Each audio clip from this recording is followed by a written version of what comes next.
माझे नाव प्रज्वल सत्येंद्र विश्राम आहे आणि मी आपल्या नागपुरी विद्यालयाला रिप्रेझेंट करत आहे.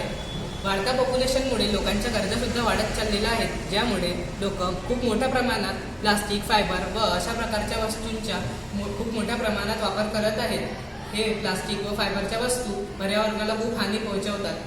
जसे आपल्याला माहीतच आहे की प्लास्टिक हे नॉन बायोडिग्रेडेबल वस्तू आहे, ज्याने ते मातीत विरघळत नाही व ते शेकडो वर्ष मातीवरच राहून जातात व मातीला खूप हानी पोहोचवतात, ज्यामुळे आपल्या बायोडायव्हर्सिटीला पण खूप हानी पोहोचवू शकते.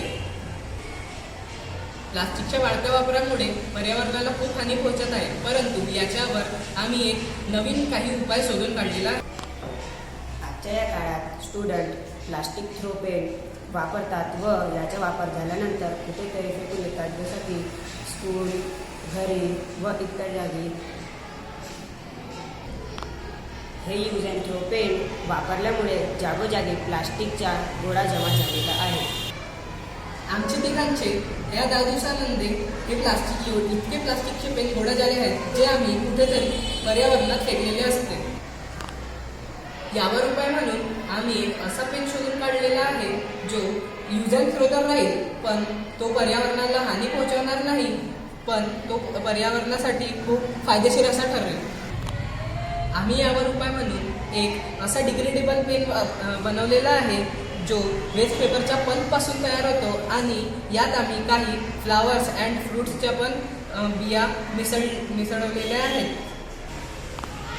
हा एक बायोडिग्रेडेबल पेन आहे जो विद्यार्थी वापरेल व वापरल्यावर थ्रो करून देईल, तरी हा मातीत मिसळेल व याचं रूपांतर मग मातीत होईल आणि याच्या अंदरच्या सीड्सच्या त्या मातीतून एक झाडाची निर्मिती होईल. हा पेन वेस्ट पेपरच्या पल्पपासून बनलेला आहे आणि यात आम्ही सीड्सच्या मिक्स केलेला आहे, जसे आपण यात पाहू शकता. हा पेन अतिशय उत्तमरित्या चालतो व याचा वापर झाल्यावर मी याला कुठेही थ्रो केले तरी याची पर्यावरणाला हानी होणार नाही व उलट यातून एक प्लांटची निर्मिती होईल.